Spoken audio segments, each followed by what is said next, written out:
Good evening, Farmington Hills. Welcome to our regularly scheduled meeting of Monday, September 12th, 2022 at 7:30 p.m. We will start, as we always do, with calling the meeting to order. And please join me in reciting the Pledge of Allegiance.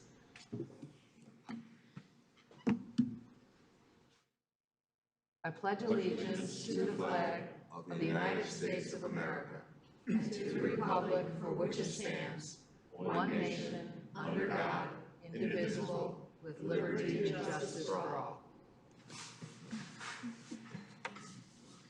And can we now have the roll call of all in attendance?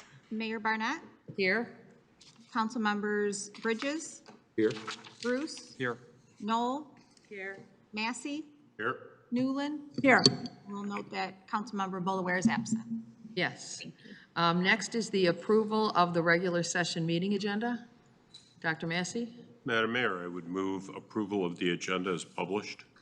Okay, is there a second? Support. It's been moved by Dr. Massey, seconded by Councilmember Knoll. All in favor, say aye. Aye. Okay, the agenda is approved. Next is correspondence. Does anybody have any correspondence to discuss that we all haven't received? No? Okay, neither do I. Next is public questions and comments. If you would like to talk to us for a few minutes about something that's on your mind, you don't need to fill out a blue slip. You can just come on forward and give us about 3 to 5 minutes. And you're welcome to come up for public questions and comments now. Anybody? Okay, I'll now officially close public questions and comments, and we'll go to consent agenda. And I'll turn it over to the Mayor Pro Tem. Thank you, Mayor. The consent agenda as published this evening. Number 5, recommend approval of award of contract for the Kendallwood Subdivision Number 1 Water Main Replacements Project to Bricko Excavating Company, LLC, in the amount of $5,344,382. This is CMR 92279. Number 6, recommend approval of award of bid as needed building trades to Commonwealth Energy for approximately $35,000 per year with extensions. This is CMR 92280. Number 7, recommend approval of award of bid for janitorial supplies for City Hall and Police Department to Lower Huron Chemical and Supply Company, Inc. for an estimated amount of $20,000 and porta and potty products for an estimated amount of $5,000 per year with extensions. This is CMR 92281. Number 8, recommend approval of purchase of police canine with Shallow Creek Kennels in the amount of $8,900 and training with Oakland Police Academy Patrol Dog Academy in the amount of $5,000. This is CMR 92282. Number 9, recommend approval of purchase of 10 vehicles with signature for in the amount of $420,839 and purchase of 8 vehicles with Todd Wenzel Buick GMC in the amount of $276,727. This is CMR 92283. Number 10, recommend approval of a resolution recognizing Alliance Catholic Foundation as a non-for-profit organization operating in the community for the purpose of obtaining a charitable gaming license. Number 11, recommend approval of City Council study session meeting minutes of August 15th, 2022. Number 12, recommend approval of City Council regular session meeting minutes of August 15th, 2022. Number 13, recommend approval of City Council regular session meeting minutes of August 22nd, 2022. And number 14, recommend approval of City Council special meeting minutes of September 6th, 2022. I have a motion, Madam Mayor. Okay. Madam Mayor, I move the council will approve the consent items 5 through 12, and also, 5 through 12 and also 14. Support. Okay. It's been moved by Mr. Bridges, seconded by Dr. Massey. Any discussion? Seeing none, this is a roll call vote. Council Members Bruce, Yes. Bridges, Yes. Newland, Yes. Knoll. Yes. Massey, Yes. and Mayor Barnett. Yes.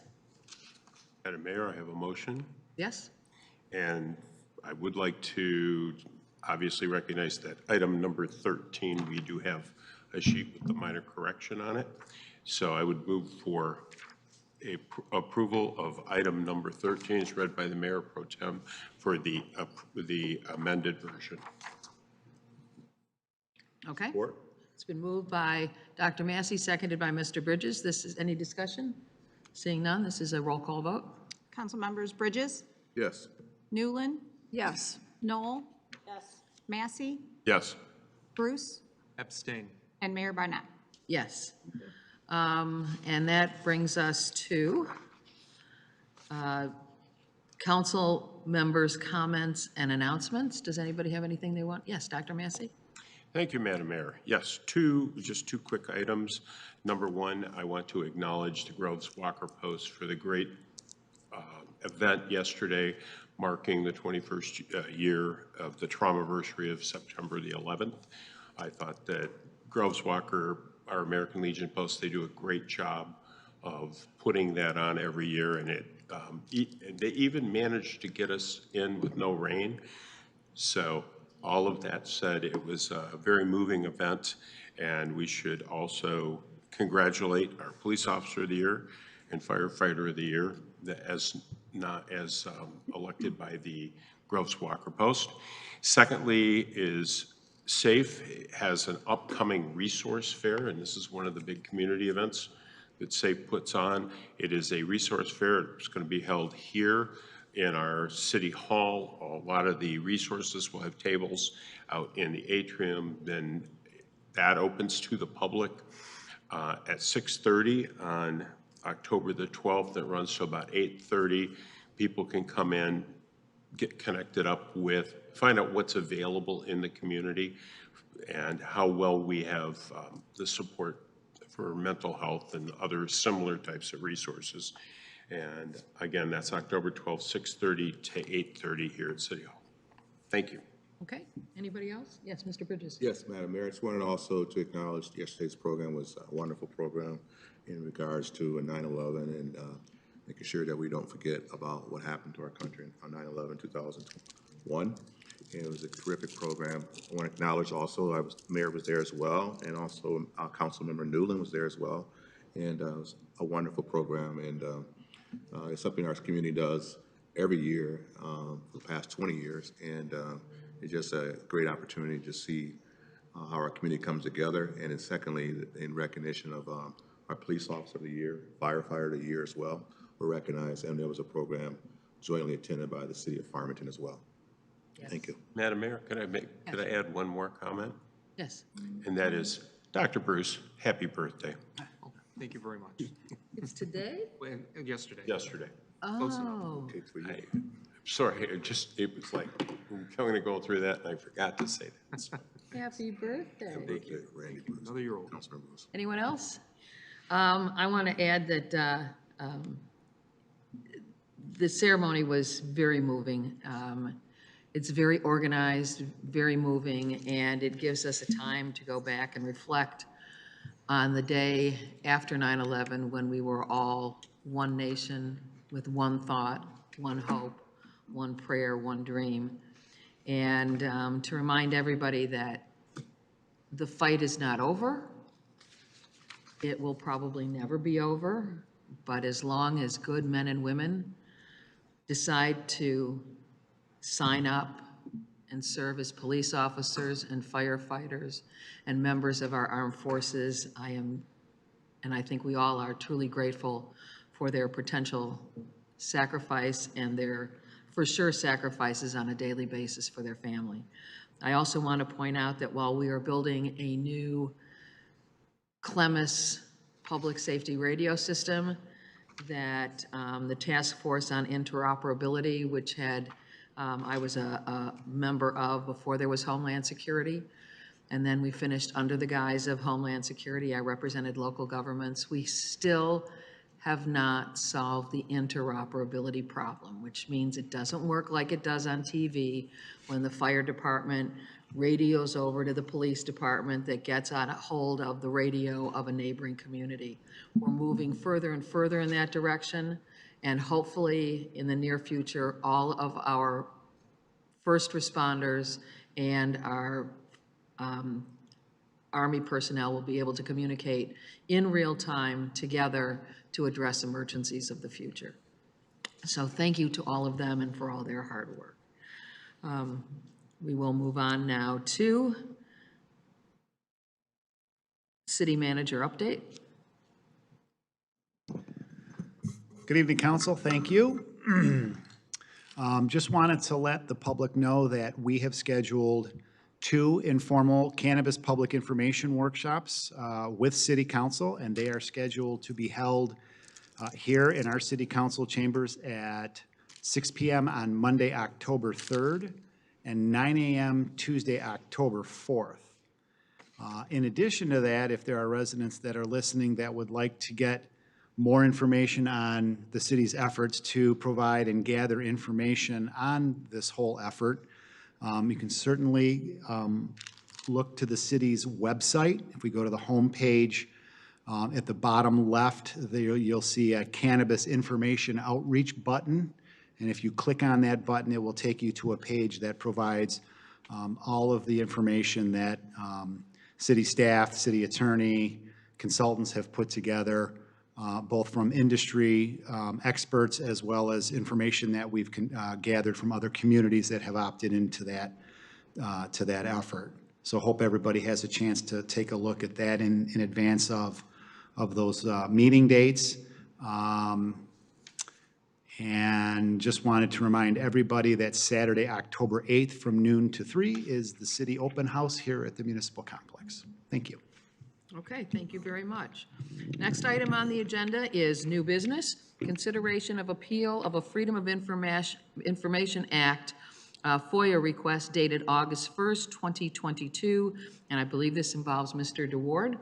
So who do we want to speak first? We have Carlito here, and yes. If I may, Madam Mayor, the way we usually handle these procedurally is to follow somewhat of a process, and where it's a FOIA appeal involving the clerk's office, usually lead off with the clerk, just giving the background here of the original FOIA, the clerk's office's response to it, and her receipt of the FOIA appeal.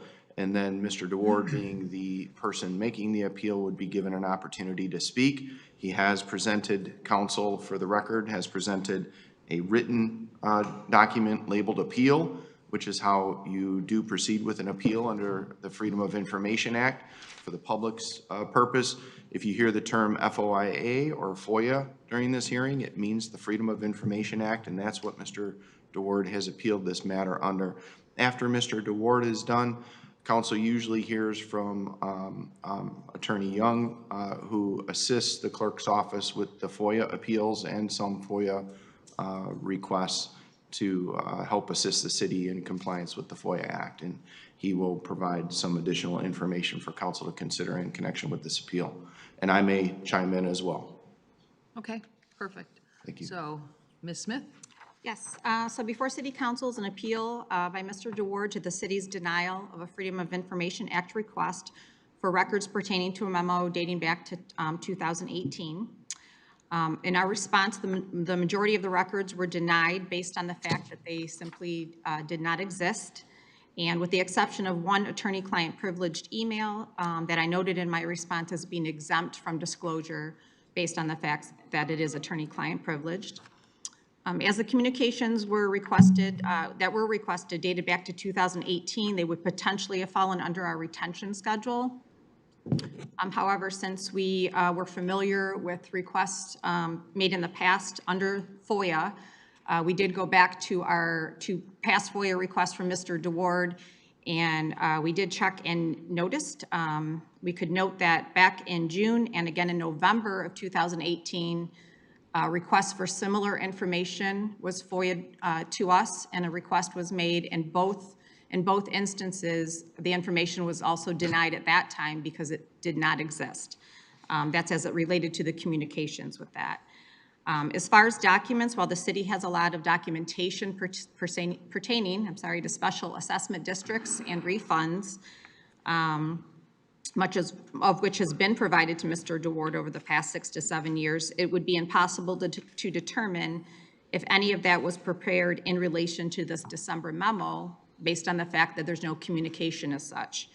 And that is with the exception of the document that was attached and referred to in the memo itself, certifying various special assessment districts. Okay. Any questions of Ms. Smith? Okay, Mr. DeWard? Thank you, Mayor, members of council. I want to start out, I'm not sure it's an exact quote, but Mayor Barnett in one of the previous meetings says, "We don't want to hide anything from you," and I think she was referring to the public. This memo was created in December 20, 2018, and I had some previous requests. I agree with that, but not the specific request that I'm appealing right now. Let me go through the memo with some details that I think will show to you that there are existing documents that were not provided to me. This is reading some selected sections from the December 20th memo. As council is aware, we have been reviewing the past practices and policies of the city regarding the closing out of special assessment districts. Next quote, "From our research of city records, we have learned that the past practice and methodology for closing out SADs involved waiting until the term of the special assessment district had ended." Next quote, "We cannot be assured of the reasoning and basis for this practice, but we believe it emanated from the fact that the city incurred costs related to after-the-fact fixes." Another quote, "Additionally, we are advised by the city attorney that the bad debt concern is not contemplated under the city code." Next quote, "As a result, it appears from our review of the historical records," next quotes, "often through simple administrative actions in the finance department." Next quote, "We have researched and evaluated the question raised about certifying to City Council the actual cost of an improvement." Next quote, "We found occasional reporting to City Council concerning the status of SAD projects and refunds." Next quote, "We also noted that the city code doesn't state a specific time upon which the certification is to be done." Next quote, "We have had some healthy debate over whether to shorten the time period for determining all of the costs associated with SADs." Next quote, Any subsequent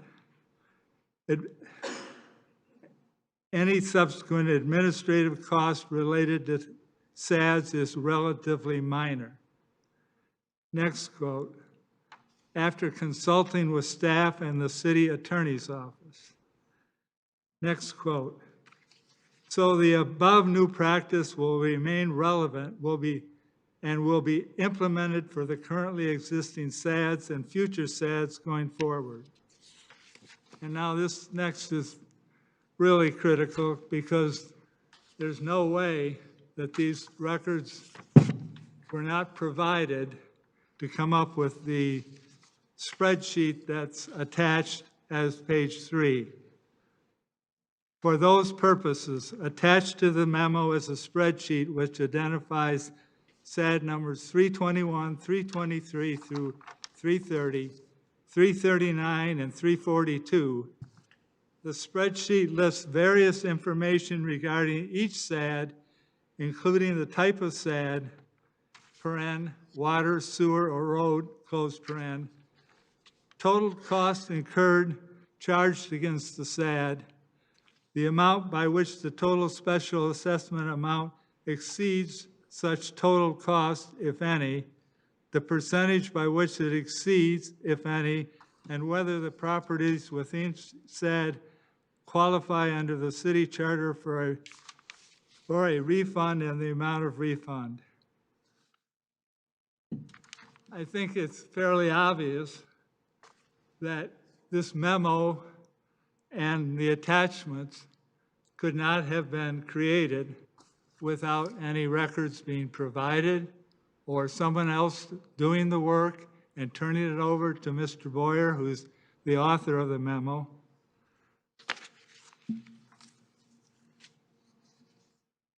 Then the next quote, through the attached spreadsheet and this memo, I am certifying the total cost of the improvements in the amount of these original special assessment roll for SAD numbers 321, 323 through 330, 339, and 342 to City Council. Next quote, as a result, our calculations show that the SADs falling into this category will not qualify for receipt of any refunds after the warranty period expires under the revised refund procedures described above. And the last, and this is very critical also, no action by, this is the last sentence in the memo, no action by City Council is required in connection with any of the above matters. In other words, no actions required. You issue a memo and you have never heard it before City Council, to my understanding.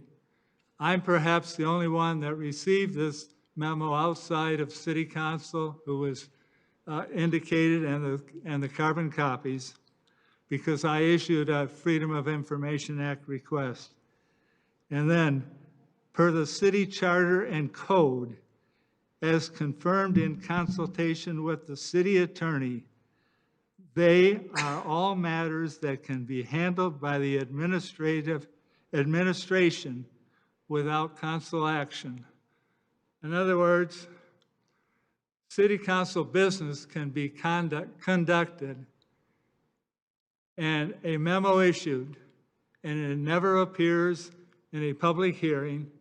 There's been no discussion, as far as I know, other than I believe I was before City Council a couple times, and I mentioned this, but I don't believe anyone else has seen this memo.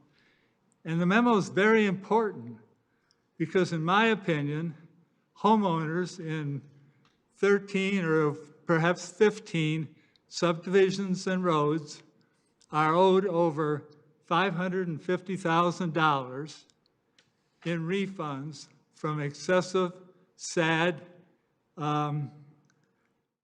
estimates. So it's very important. I won't give up on this. It's been a long time, but I'm not going to give up on it because I believe homeowners are due what the charter calls for, and that's for a refund of excessive assessments. Now, it's said in here that under Section 2520, Mr. Boyer had certified all the costs of the only, as far as I can see, only those SADs that are attached to the memo. He certified those, no mention of certifying any other costs. And perhaps you'll recall I was the one that brought this matter to the attention of council, that costs were not being certified. This apparently is an attempt to wash this away. Section 2520, determination of actual cost of improvement. Upon completion of the improvement and the payment of the cost thereof, the city manager shall certify to the council the total cost of the improvement, together with the amount of the original special assessment roll for such improvement. I'm going to interrupt for 1 second because I'm getting confused here. You're quoting from documents you received through a FOIA request?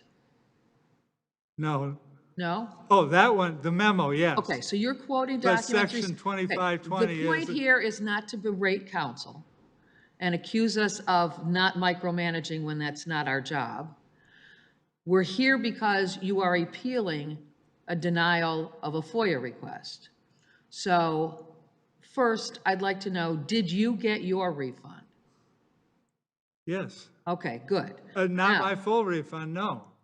Okay, well, could you tell I us? received a refund. Okay, could you please tell us what you're appealing?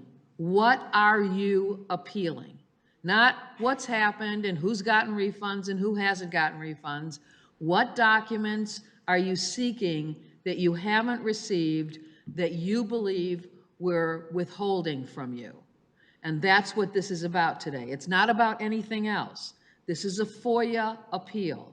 This is not a relitigation of road millages and construction costs and all of those things which are generally covered when we approve a contract for engineering and then construction. So what actually are you here for? What do you want from us? And what are you not getting from us? And then we can go from there. I don't know what I'm not getting because I have no idea what documents were reviewed by Mr. Boyer. And as you note in here, the term "we" is used a substantial number of times. I don't know what documents exist. I assume that if you created a memo with all this information on it, you created the memo, right? Which you have received. The memo, right. Yes, so you have If you created the memo out of whole cloth, what are the documents you used to create the memo and the attachment? What documents are there? I went through and said, we reviewed historical records. What are those historical records? I think they summarized them for you and gave you the costs of those SADs. Pardon? The memo you're describing has costs associated with it and refunds that are going to be given out by them. So what you're asking for is a compilation of every SAD, every record in the city that is public documents that you want to take a look at that you are telling us we're not giving you. No, it's not that broad. It relates specific. How can you say all this, produce all this verbiage about looking at SADs and so forth and have no records? It's not possible. You cannot do it. I mean, I'm an accountant. I know what I'm doing, and you can't create a spreadsheet out of no numbers, no facts, no nothing, okay? And then for you to say that the city manager suggests that he's certifying these costs and you have no costs. How can you certify with no documents showing costs? It's impossible. Did you get the costs in your memo? Yeah, Okay, so you have the costs in your memo. but I don't know where it came from. It's just numbers. Okay, There are sheets that show costs. There are sheets that show other things. I don't have any of those. I don't know what historical records were researched to come up with this Okay. policy. what I would like to know from you is what documents, you've already received your SAD refund. You are claiming it's No, not I enough. did not receive my full refund. That's not correct. My understanding is you received quite a bit of the cost of that project. Well, of course, because I paid over $19,000, and then you took 2 years away from it, but there's still items in there that are excess costs that haven't been refunded. How do you know? Because how do I know? Yes. because I know there are sheets that perhaps exist, okay? So you don't know? No. He's speculating. I do know that I didn't receive a full refund because there are excess costs associated with the total assessment. There have been excess. It's my understanding that the special assessment district millage was approved following, 2 years following the beginning of your SAD. So there are 2 years of your SAD which you need to pay, and then the rest of I it would be agree. refunded to you. That's the way the millage proposal Okay, so said. what are we not giving you? I don't want to go through 4 years of history of you assuming there's something when we have provided everything to you, and I apologize for being short on patience. But because you keep assuming, and then your emails to us, quite frankly, are a little accusatory and probably border on defamation. Well, So then, please feel free to sue me, okay? that's what I'm telling you. You can go ahead and sue me because there are people in subdivisions, homeowners, that are due $550,000. Do you know and who they I'm are? willing to sue. I know the subdivisions, Do you yes. know who these people are? No.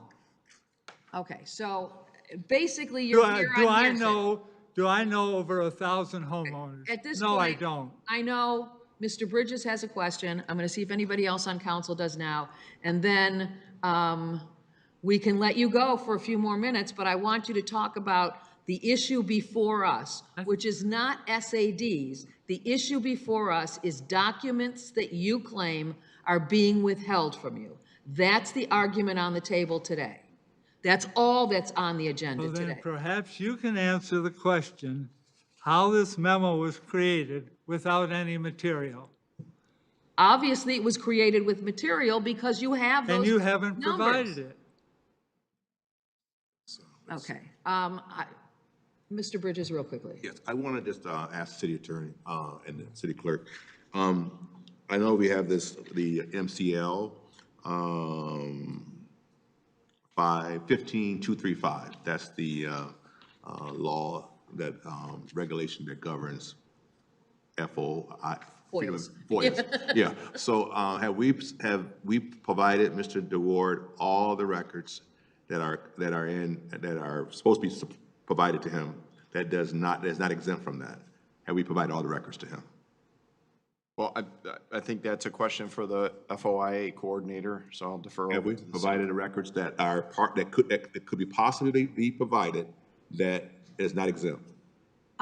So in my statements, I did indicate that there are many, many records regarding SADs in the city. To say that they were used in creation of this memo in relation to, we could not determine that without giving him every SAD information we had record, which I'm pretty sure he has most of them from the past 6 or 7 years. But as it pertains to this memo, which was his request, there was no way of determining that because there's no communication that says that. There's no emails forwarding saying this is in relation to this memo, or let's talk about creating this memo. So we just couldn't determine that. What information? The other thing is the people that were here at that time, 2 past finance directors and the former city manager are no longer here. So for them, if whatever they reviewed, I mean, they might have had past knowledge of what exact records they reviewed. But to our knowledge, we could not determine any documentations. We know no communications exist at all. We know those records do not exist. Okay. While SAD records exist, we don't know that they were used to develop this memo or not. Do you think, go ahead, I'm sorry. If I can just follow up with a little Yes. bit of the law, just to confirm, the Freedom of Information Act does not require the city to go to the extent of tracking down former city employees, retired city employees, to see and ask, what did you review or not review in connection with the memo that was issued 4 years ago? That's not required under the Freedom of Information, just to be very clear about that. All right. And Mr. Young is here, I'm assuming he would confirm that as well. City attorney, what recourse does Mr. DeWard has to obtain these documents? Can he go to the circuit court and ask for a hearing there? I mean, how does it work? Yes, under the Freedom of Information Act, after this step of bringing an appeal, he chose to bring an appeal, he can take the next step of further appealing it to the Oakland County Circuit Court. Okay. Mr. Ward, that's what you need to do then, if you want, because the city is saying they provided everything they could provide you over the years, and they're not withholding any documents from you at all. And if you think those documents exist, you have the right to appeal whatever decision is made today. Because, again, the city is just complying with the FOIA Act, which allows the city to, and we fully comply with the FOIA Act.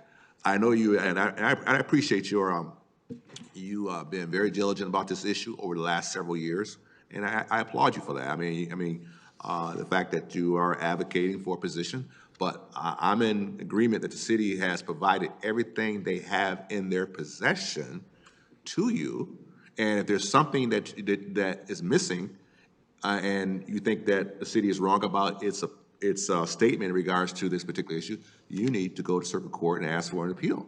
I mean, you didn't ask for hearing there.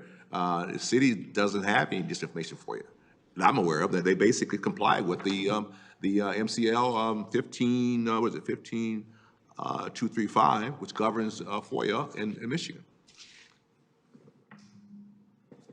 I don't agree with that. I don't believe that's what the city clerk said either. There are records perhaps that haven't been provided. Would you not agree with that? I can't answer that. If you have a specific document you're seeking and can tell me what you're looking for, I could I maybe don't know what help you. documents I'm looking for because that's what I'm asking for, okay? I received this memo under a FOIA. No one else has received it. So how do I know what may be withheld? I don't know. I'm asking for another review to come up and support all these quotes that I provided, okay?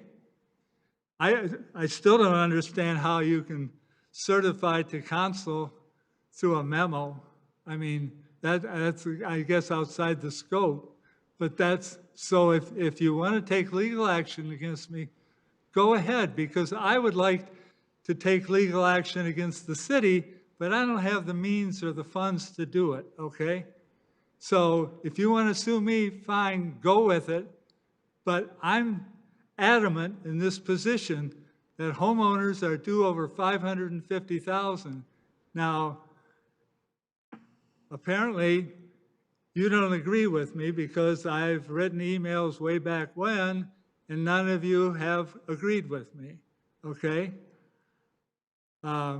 That's fine. I'm not giving up, though. I understand, Mr. DeWard, and like Mr. Bridges said, we don't want to sue anybody.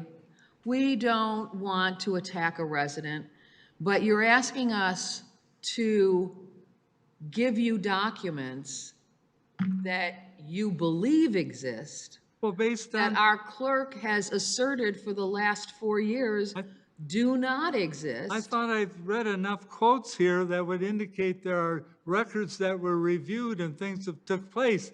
Now, Mr. Boyer isn't around to support that, but "we" is used, I don't know, not hundreds of times, but many, many times. It generally means, in this case, it would probably be the city staff and the department that organizes, the engineering department, that all of this money flows through in order to create a plan to rebuild a road in a neighborhood. You're going back to a date that was prior to when the millage was passed. I can't fix that. I mean, that's just the way things went under the, No, actually, this memo was written after the millage was passed. okay, well, I know that you have received a refund. You believe you're entitled to more money. We don't have people banging down our doors asking us to see all of these records, and that's not a reflection on them, nor is it a reflection on you. But you have been here for appeals before, and each time you have come for appeals, you have said the same thing. I don't know which documents, I don't know here, I don't know there, and then you conclude with apparently city council doesn't care to communicate What with its appeals are you residents. talking about? Pardon me, What appeals are you talking about Aren't that there- I've been here on? Mr. Attorney? Yes, Yes.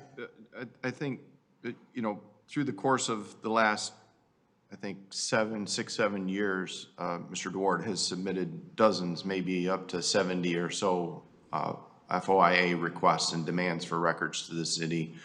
I do know that there was at least one other appeal and possibly 2 other appeals that he brought in connection with some of those prior requests.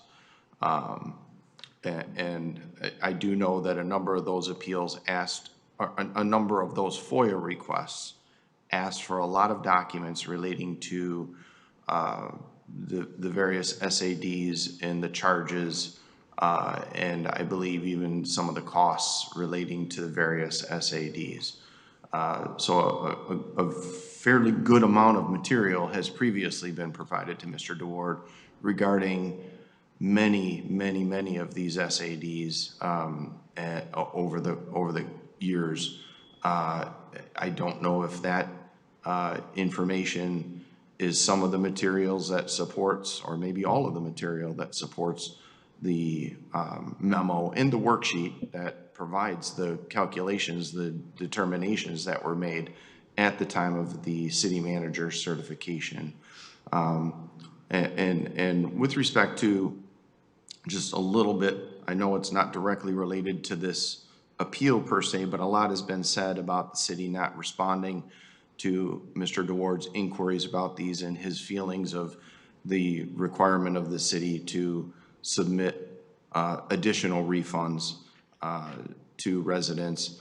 And the city has responded. It responded through my office. At the time we were in litigation, Mr. DeWard had litigation involving the city, so the response came through my office. At least 5 letters were sent to him trying to explain the city's position and in an attempt to help him understand why the city doesn't believe any additional refunds are due. It gave refunds to hundreds of property owners throughout the city as a result of that charter change that went to the voters.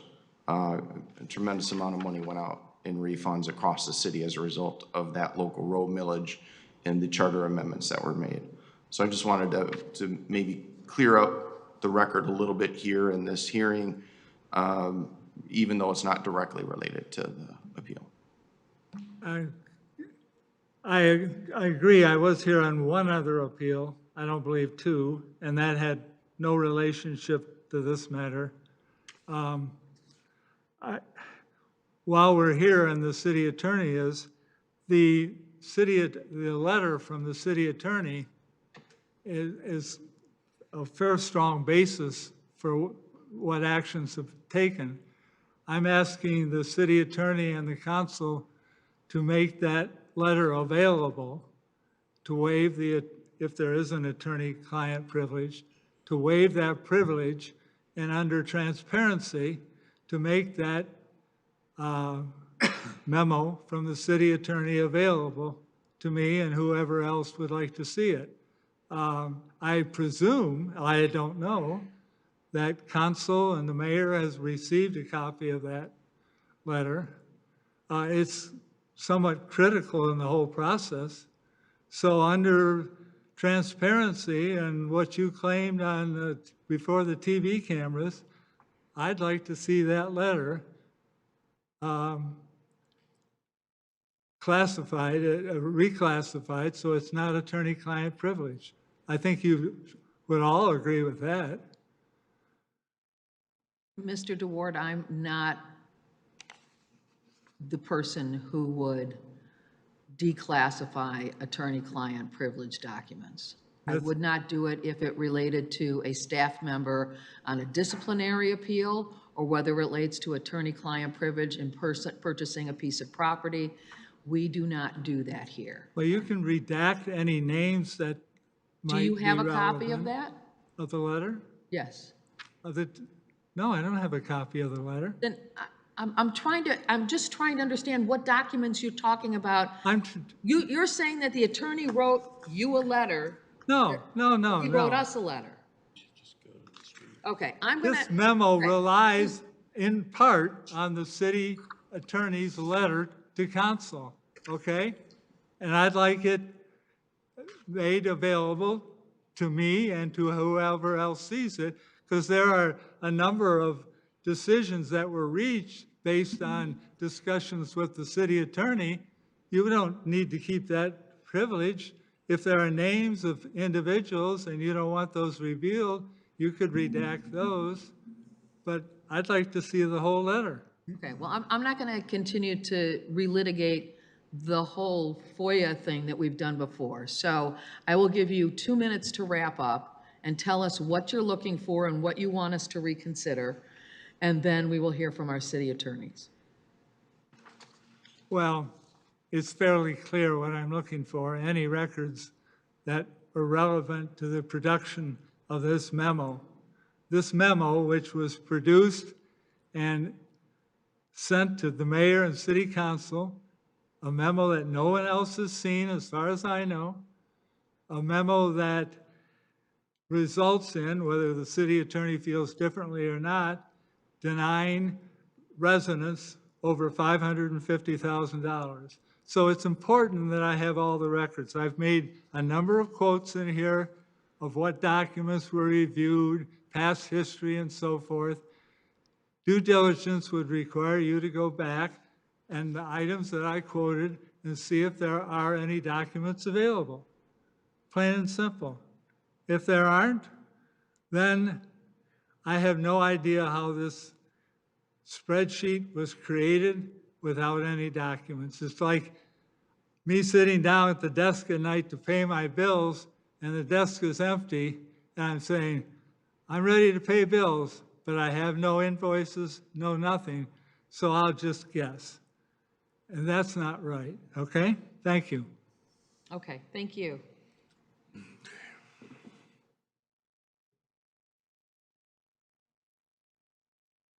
Evening, everybody. Good evening. I'm going to make this very simple.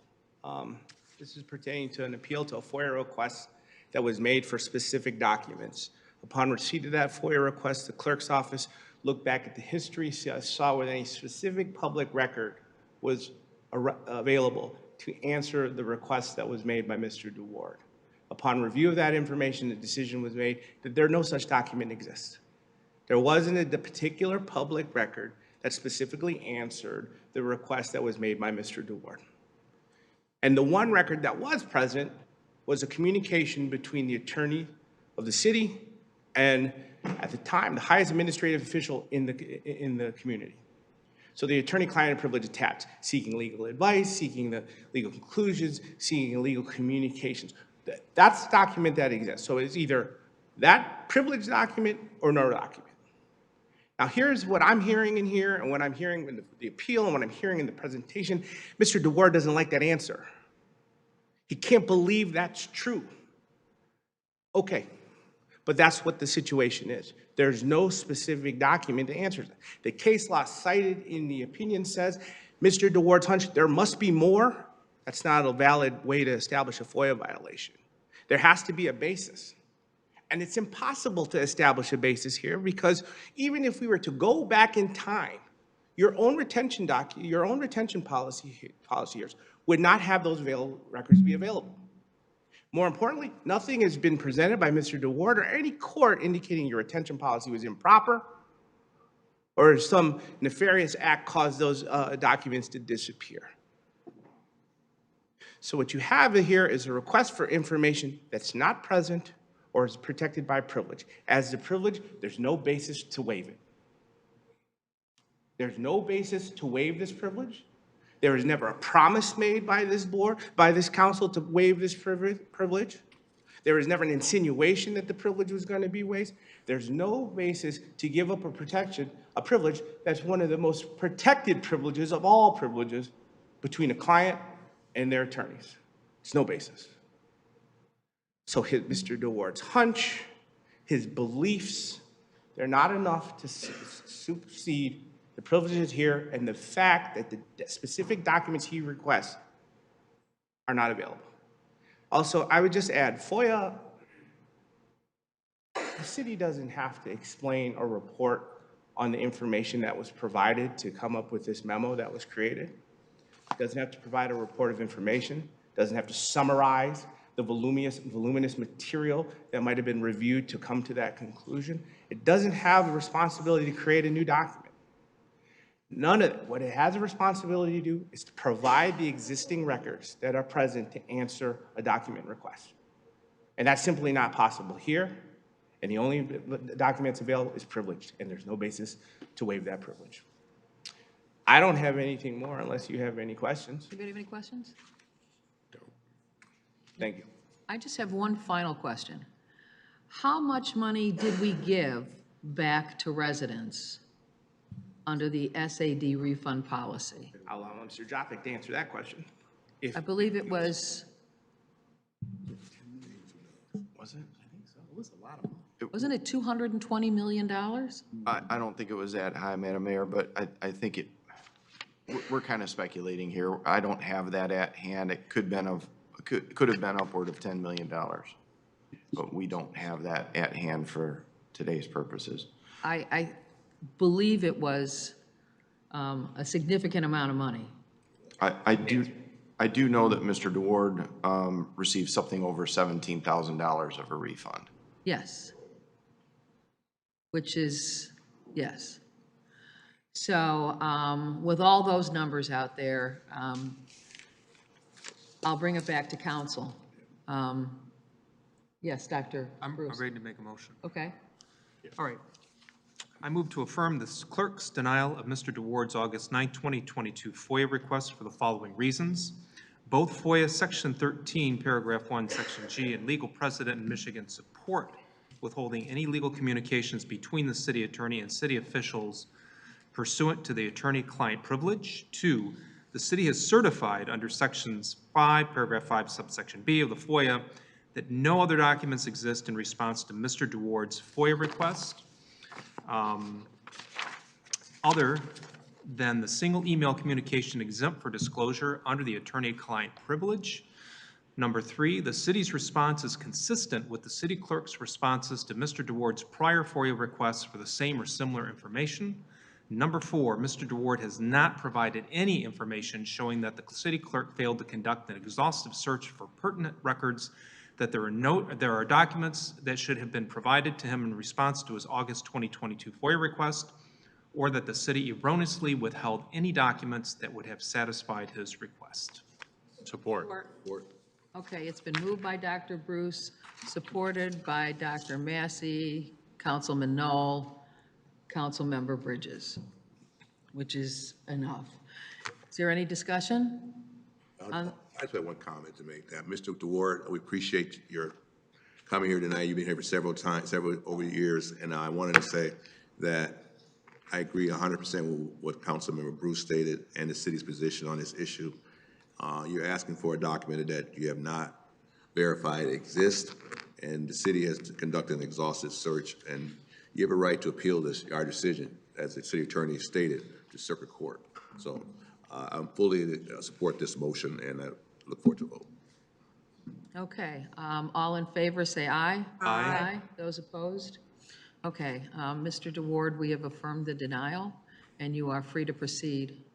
But I just want every resident to know we do our best to make sure you get all the information you need and required. And when you can no longer tell us what document you're missing, we can't figure that out for you. We just can't, and I'm sorry about that. Next item on the agenda is consideration of adoption of a resolution establishing a moratorium on the issuance of on-premise liquor licenses.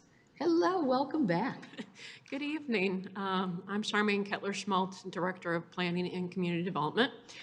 Before you this evening, we have a temporary moratorium for the issuance of on-site, on-premises liquor licenses. As a bit of background, we anticipate an additional 5 liquor licenses will be issued to us by the Michigan Liquor Control Commission for locations within the city of Farmington Hills. These additional liquor licenses are typically based upon population, and we're noticing that this is due to the difference in our population change from the 2020 census. Currently, we're undergoing a review of how liquor licenses are utilized within the community, looking at updating the ordinances, looking at updating our master plan for future land uses, and doing a reevaluation of the city development and redevelopment objectives.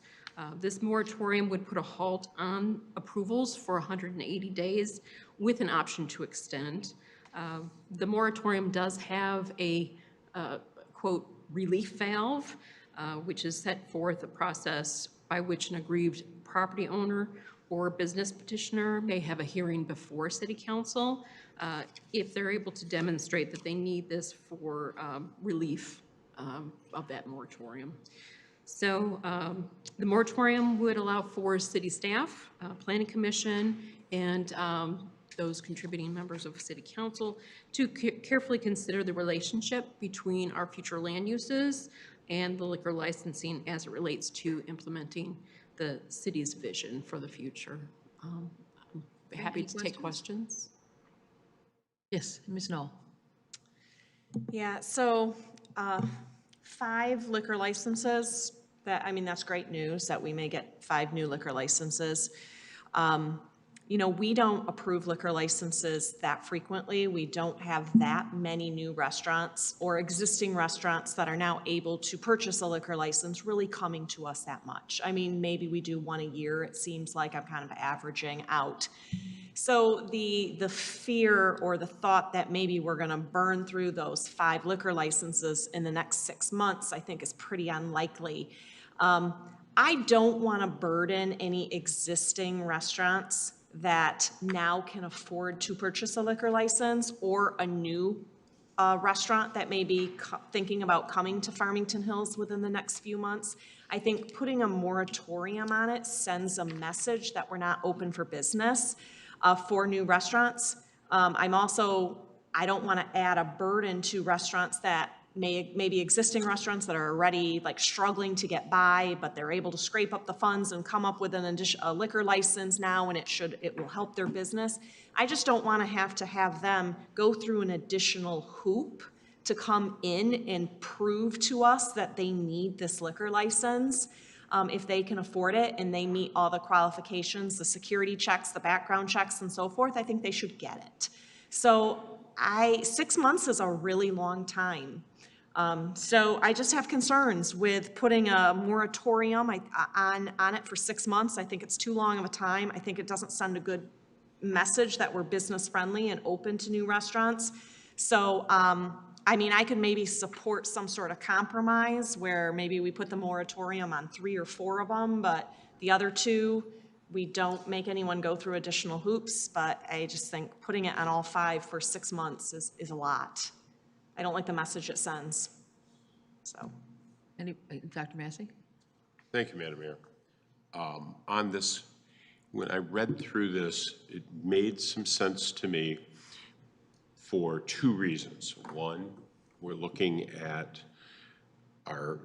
we've asked the city attorney to look at how our current ordinances work with restaurants and liquor licenses and how we want to do that. So sure, if we're going to be looking at that ordinance before we start allowing or granting a license to someone, we want to finish that work, in my opinion. And then secondly, we are doing a lot of work on land use and land planning, which obviously there's some that's going to change up maybe where we put some things. But that process seems to it's going to take us a year and a half until we get there. Consequently, and then I started thinking about this, and actually what Councilwoman Knoll just said makes a lot of sense to me in terms of we want to be open for business. I'm more comfortable, well, and then I will say that there is the relief valve aspect that's in here, that if somebody does want to come in, they can come in and ask us to kind of get around that. But I think it does send a little bit of a strange message. So I'm more comfortable with a maybe 90-day type of moratorium to finish the work that we need to do on the ordinance per se, but I don't want to wait until we get our land use planning done. So I would be in favor of shortening this and that way we get a couple of 90 days to get the work done that the city attorney, and I will have to ask the city attorney if that's, would that be enough time to be able to do that, to get through what we're needing to look at in terms of those ordinances. But I'm not in favor of the 180 plus the potential extensions. I mean, that could really take us out a year from now, and I don't want to hold up that kind of economic development potential. I'm going to say potential economic development before we get to that point. Thank you, Madam Mayor. Yes, Mr. Bridges? Yeah, I'm in agreement with the comments made by Councilman Knoll as well as Councilmember Massey that 180 days seems a little bit too long. I would be in support of a 90-day. And you talked about a hybrid approach, meaning putting some at a period of time, a shorter period of time, and then having one kept at 180 days. I'm inclined to support a 90-day moratorium.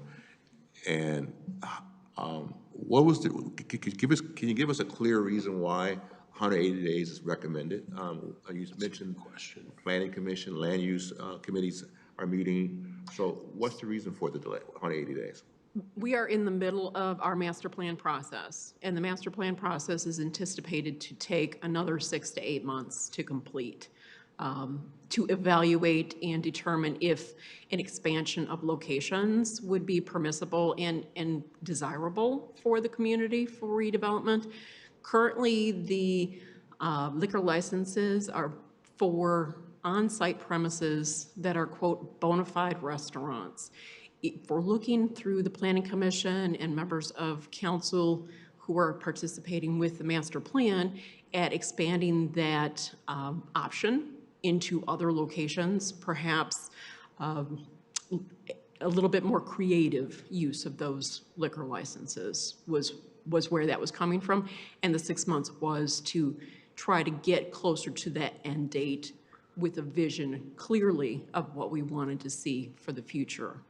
What would be the downside of 90 days, a 90-day moratorium versus 6 months? Just needing to revisit it after 90 days to see where we're at with that process. So I'm inclined to support Councilmember Massey as well as Councilmember Knoll's approach to shorten this period of time because of the fact that we don't want to miss any economic development opportunities that may become available to us.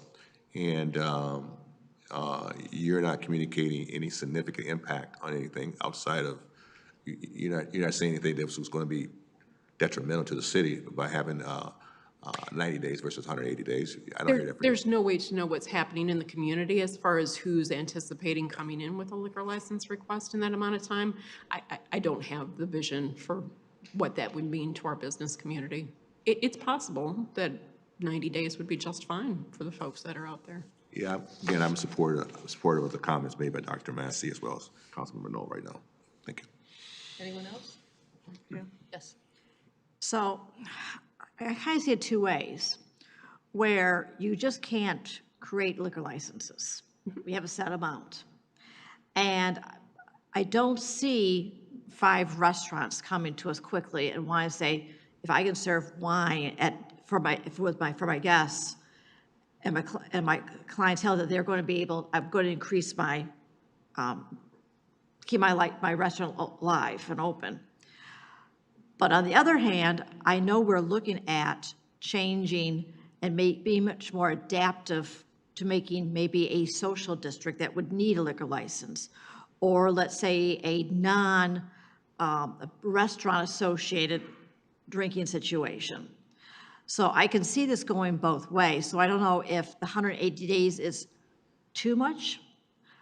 Maybe we should not think about maybe locking up all 5 for 180 days, but maybe hybrid, maybe 3 and 2 or something like that. So we do have available if a restaurant comes to us, but we still have some in the pocket in case when we need them.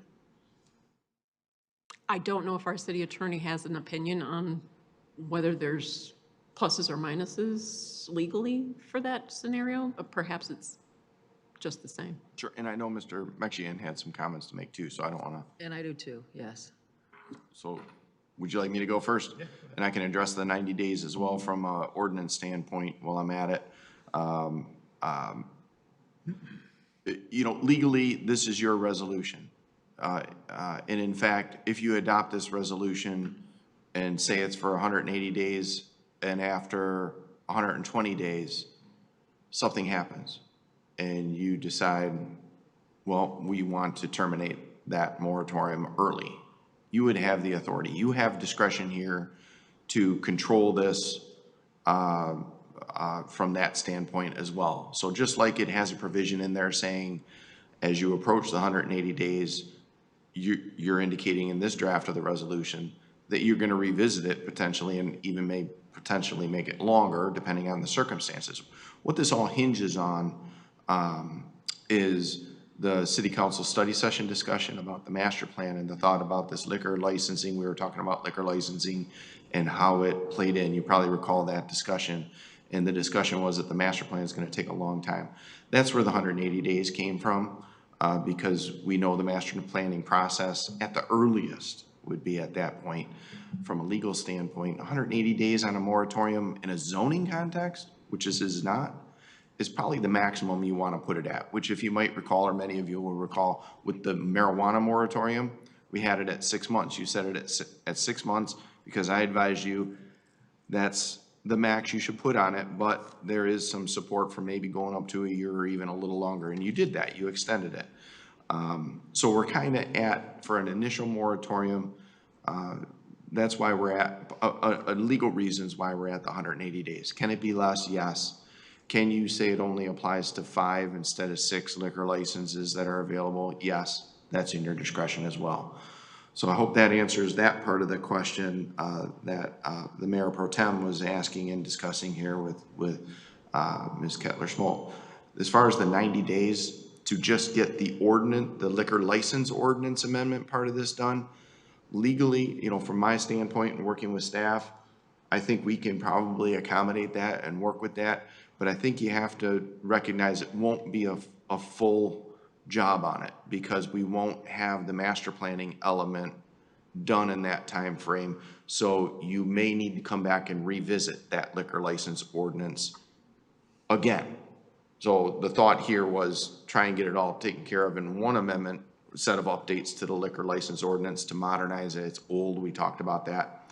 We can take care of the areas of it that involve updating to comply with be consistent with current state law, and maybe a few other tweaks to be consistent with the actual procedures that are followed in the policy that the clerk talked about in the study session. We can take care of that sort of ministerial, administrative aspect of this in the 90 days, I think, but there's going to be that last piece after the planners and planning commission get done with their job and you have a new master plan and you know, long-term view for what's going to be done, perhaps with these social districts and so forth. We won't be able to address that at that point because we won't know. Okay. Anyone else on council? Okay, I'm going to weigh in and then I'll turn it over to the city manager. This number of 180 days did not come out of the blue. It came out at a study session. And we're always very careful of seeing that we have consensus, and we did that.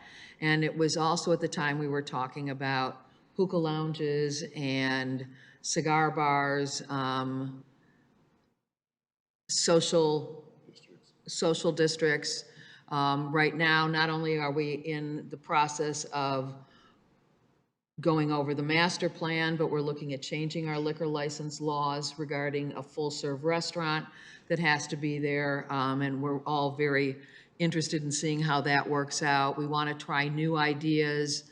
I think we would have a legal problem. I'm not the lawyer, though, but I don't see how you can say, okay, you can take 2 liquor licenses, but we're going to hang on to the other 3 for God knows how long.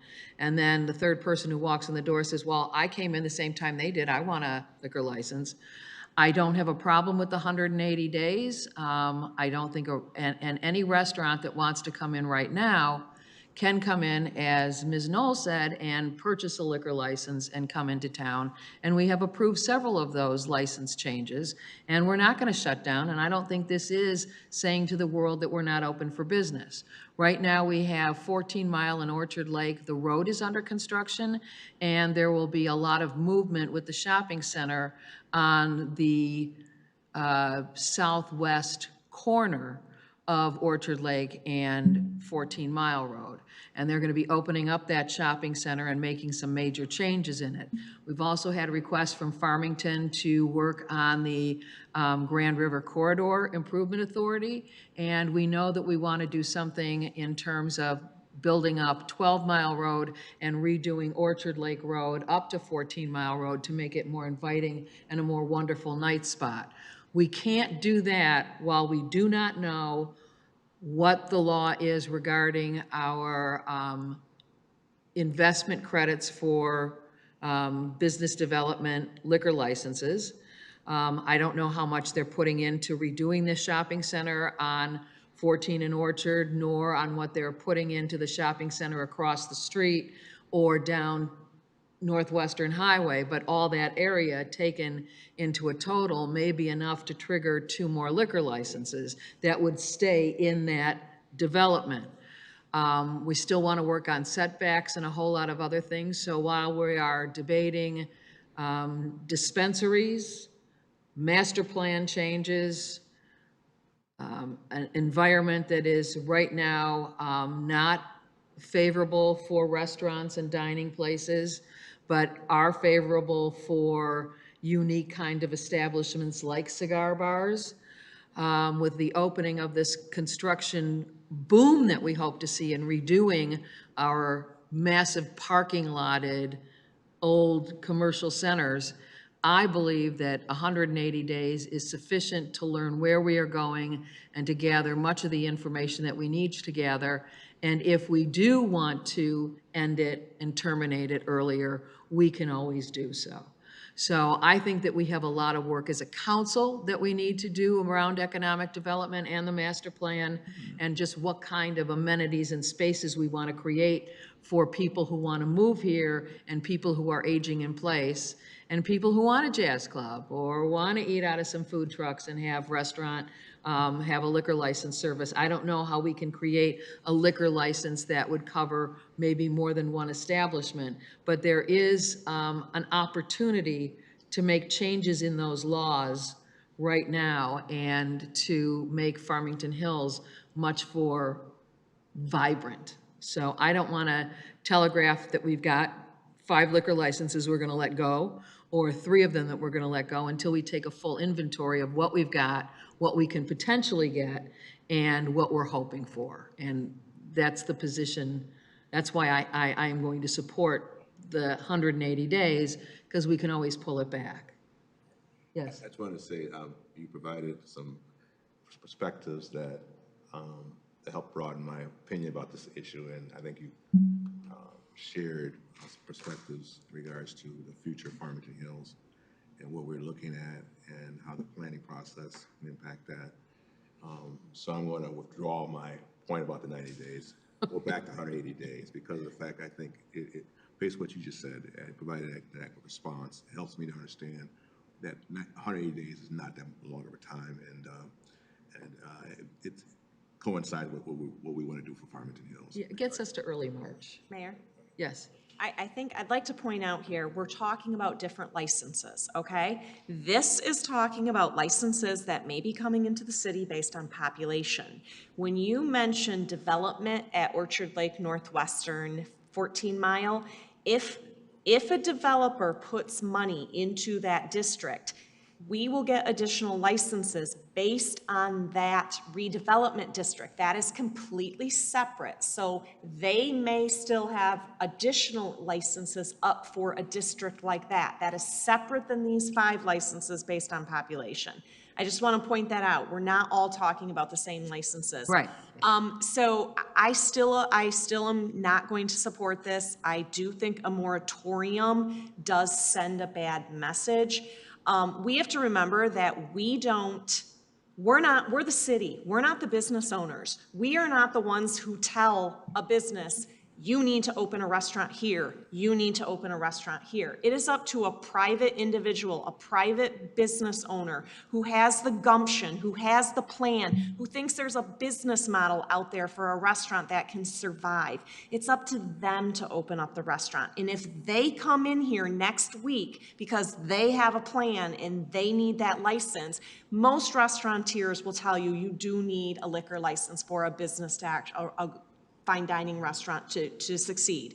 If they come in here, my point is, I don't want them to have to come before the city council and justify why they need that license for their business. I don't want to put them through any additional hoops. So I would be willing to support a hybrid where a couple go forward as normal, and if we want to reserve a few for the 180-day moratorium, fine. I can support that, but I just cannot support putting all 5. Again, these are population-based. These are not the ones that we may or may not get based on possible development that may come to 14 and Orchard or any other area of the city. So, you know, hey, it may pass, but it's fine. We don't always have to be unanimous, but I just have to state my objections to it. No, we don't, but- And my feelings. And it's not because I don't support the plan, the vision to see how we can maybe make some social districts or do something different in here. I do support that. But again, it takes private developers to put the money into this. And if they do, we will get additional licenses based on that as well. So I think there's still plenty of opportunity to have those discussions and keep these licenses available if they're so needed. Yes. I am, we are all very respectful of one another on this council. And so we're all elected for a reason. Some of us have the same constituents, some of us have some different ones, but the citizens put us here for a reason. And that means that we're not always going to agree 100%. But when it comes to zoning, I tend to defer to my great sister on the other end of the table who is very good on zoning matters, and I appreciate that. But there are 4 types of liquor licenses. Let me get this out right now. There's the packaged liquor stores, which somehow are, those liquor licenses are going to gas stations. I find that confusing. But hey, stop in, fill up your gas tank and get a beer for the road. I don't know. There are the liquor licenses that can be purchased. And we have for the last 7 years, 8 years, once we went through our old liquor licenses, for the last several years, people have been coming into this community with purchased liquor licenses, which accrue to their bottom line. They become their property. And as long as they come before council and have checked off all of the boxes with our police department, fire department, and the state of Michigan, we generally approve those transfers. So that's still going on and will continue to go on. So if a business wants to move in here and purchase a liquor license, we are not stopping them, and that this resolution has nothing to do with those licenses. The other license that we're talking about is the redevelopment liquor licenses, which are triggered when a community develops and rebuilds certain areas of the city. They can qualify based on the amount of money they put into upgrading the building or building a new building that they're putting in. And I mentioned 14 Mile and Orchard Lake because we have some apartments going in. We have some other changes down the road. We have the 14 Mile Orchard Lake corridor with the redevelopment of those shopping centers. So, and the roundabout that's going in there. I don't understand how we're putting all that in, but we are. And then there are the quota licenses, which do not cost a person who wants to operate a business and seek that liquor license any money at all. But once we give them that liquor license, they are not required to keep their restaurant in the city, to not sell it. They can still sell it. And those licenses I would like to leave on the table during a moratorium right now till we figure out just what areas would be prime for redevelopment and enticing more restaurants and establishments to come in because we have these liquor licenses available. Think of it as a pro-business carrot. And so that's how I'm looking at them, as a very valuable asset that I would like, me personally, to hang on to, so that when we come through this planning process, we know that we've got them available. City Manager, you wanted to say something? Yes, thank you, Mayor. I think most of the comments that I was going to share have already been mentioned. Just one idea for, some council's consideration is, we're happy to report back after, say, a 90-day period with any potential applications for liquor licenses, update of how our master planning updates are going, to kind of give council a flavor of where we are with that. Several of you are on that subcommittee, working with our planning commissioners towards that effort. So just wanted to make that offer for council as part of your deliberations. Okay, well, why don't we do that? Why don't we expect a report at the end or middle of December so that we can come back and look at what we've got, and we could, well, let's see if this passes or not right now, and then we'll see what we're going to do to follow up. Okay? Are we ready to, do we have a motion? We need a motion. I'll make that motion. I see here. Motion that I resolve that City Council approve the attached temporary 100-day moratorium on the issuance of 180-day. 180-day, I'm sorry. Resolve the City Council approve that the attached temporary 180-day moratorium on the issuance of on-premises liquor license. Is there a second? I'll second. Okay, it's been moved by Mr. Bridges, seconded by Mayor Pro Tem Newland. This is a straight-up vote. Does it need 5 votes because it's dealing with liquor licenses, or no? No. Okay. Well, can we have any discussion on it? Sure, we can have discussion. And my discussion point is, so to the hybrid model with putting a couple of these aside, I don't think that's a particularly great opportunity because honestly, and Mayor, you brought it up, but when you look at how some cities who are opt-in cities for cannabis are ending up being sued because of, how I came in at the same time as Dr. Bruce and I didn't get my license. So I see that's fraught with, and I think your point there was excellent. I'm still uncomfortable with the whole 180-day thing. I would be fine with it. I just can't go for 6 months on this, and I appreciate having the opportunity to hear about it in 90 days. But the way this is written, it's 180 days with a possible extension. Why not just do it for 90 days and then see how it fits? And if we need to extend it, we can extend it for another 90 days. If we have nobody coming to us. Amending the motion? What's that? Are you amending the motion? If the motion maker would be, No, you amend it, then we'll get a second, and then we'll vote on the amendment. okay, I would amend the motion to read as it's already been made, but make it 90 days moratorium, the issuance of on-premise liquor licenses, but everything else staying the same in it, which means we can come back, and there are possible extensions. So that's the only change I'm making. I just feel much more comfortable with a shorter window with that word moratorium on this particular topic. So my motion would be making it 90 days. Is there a second to the amendment? I'll second it. Okay, the amendment is to strike 180 days and instead insert 90 days. Is there any discussion on that? All in favor of the amendment, say aye. Aye. Those opposed? Aye. Okay, the amendment passes. So, the new amendment that is on the floor is 90-day moratorium on the 5 liquor licenses that are given to us by the state for population growth purposes. Okay? Any further yes?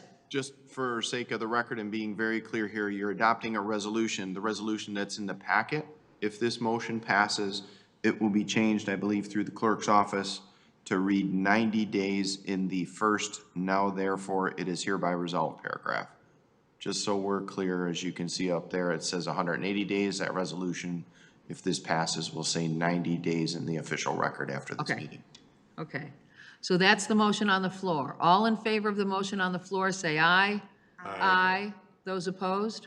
Okay, it passes unanimously. A little harder way to get there, but I would have preferred 120, but I wasn't going to re-amend. Okay. So that brings us to item number 4, which is consideration of approval of an appointment to the Beautification Commission.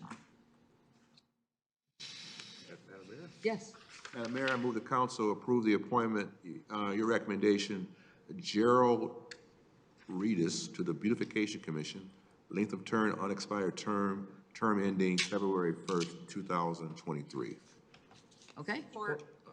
Okay, any discussion? Seeing none? All those in favor of the appointment? Aye. Aye. Aye. Aye. Aye. Those opposed?